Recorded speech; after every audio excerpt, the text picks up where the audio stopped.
नमस्कार साथियों। संसद का ये सत्र अत्यंत महत्वपूर्ण है।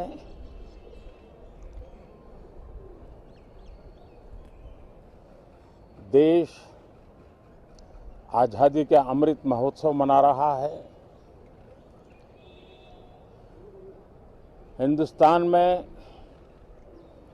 चारों दिशाओं में से इस आज़ादी के अमृत महोत्सव के निमित्त रचनात्मक, सकारात्मक, जनहित के लिए, राष्ट्रहित के लिए सामान्य नागरिक अनेक कार्यक्रम कर रहे हैं, कदम उठा रहे हैं और आज़ादी के दीवानों ने जो सपने देखे थे उन सपनों को पूरा करने के लिए सामान्य नागरिक भी इस देश का अपना कोई न कोई दायित्व निभाने का प्रयास कर रहा है। ये खबरें ये अपने आप में भारत के उज्जवल भविष्य के लिए शुभ संकेत है। कल हमने देखा है, पिछले दिनों संविधान दिवस भी नए संकल्प के साथ संविधान के स्पिरिट को चरितार्थ करने के लिए हर किसी के दायित्व के संबंध में पूरे देश ने एक संकल्प किया है। इन सब के परिप्रेक्ष्य में हम चाहेंगे, देश भी चाहेगा, देश का हर सामान्य नागरिक चाहेगा कि भारत का संसद का ये सत्र और आगे आने वाले भी सत्र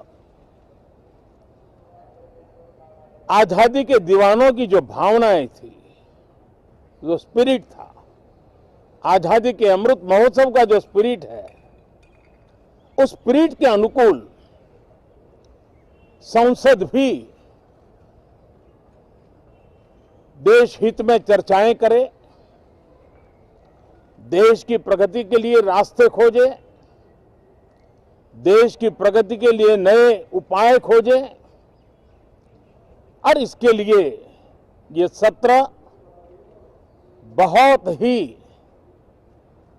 विचारों की समृद्धि वाला, दूरगामी प्रभाव पैदा करने वाले सकारात्मक निर्णयों वाला बने। मैं आशा करता हूं कि भविष्य में संसद को कैसा चलाया, कितना अच्छा कंट्रीब्यूशन किया, उस तराजू पे तोला जाए, न कि किसने कितना जोर लगा करके संसद के सत्र को रोक दिया। ये मानदंड नहीं हो सकता है। मानदंड ये होगा कि संसद में कितने घंटे काम हुआ, कितना सकारात्मक काम हुआ। हम चाहते हैं सरकार हर विषय पर चर्चा करने के लिए तैयार है, खुली चर्चा करने के लिए तैयार है। सरकार हर सवाल का जवाब देने के लिए तैयार है और आजादी के अमृत महोत्सव में हम ये भी चाहेंगे कि संसद में सवाल भी हो, संसद में शांति भी हो। हम चाहते हैं संसद में सरकार के खिलाफ, सरकार की नीतियों के खिलाफ जितनी आवाज प्रखर होनी चाहिए हो, लेकिन संसद की गरिमा,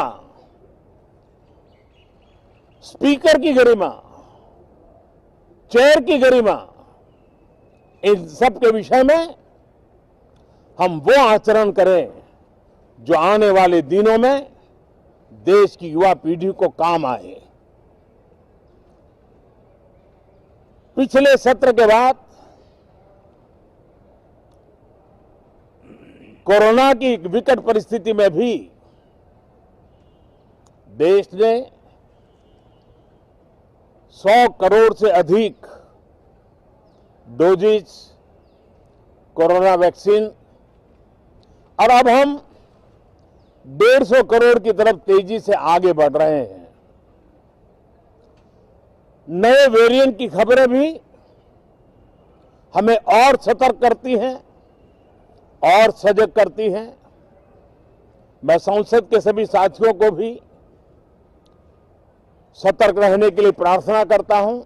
आप सभी साथियों को भी सतर्क रहने के लिए प्रार्थना करता हूं, क्योंकि आप सबका उत्तम स्वास्थ्य, देशवासियों का उत्तम स्वास्थ्य ऐसी संकट की घड़ी में हमारी प्राथमिकता है।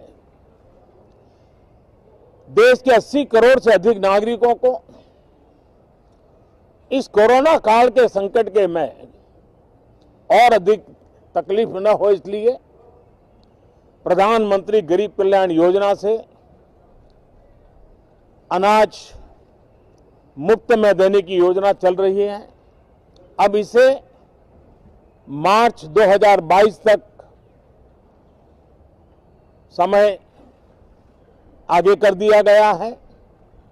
करीब 2,60,000 करोड़ रुपए की लागत से 80 करोड़ से अधिक देशवासियों को गरीब के घर का चूल्हा जलता रहे, इसकी चिंता की गई है।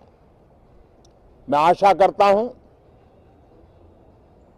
कि इस सत्र में देश हित के निर्णय हम तेजी से करें, मिलजुल करके करें, सामान्य मानवीय की आशा अपेक्षाओं को पूर्ण करने वाले करें, ऐसी मेरी अपेक्षा है। बहुत बहुत धन्यवाद।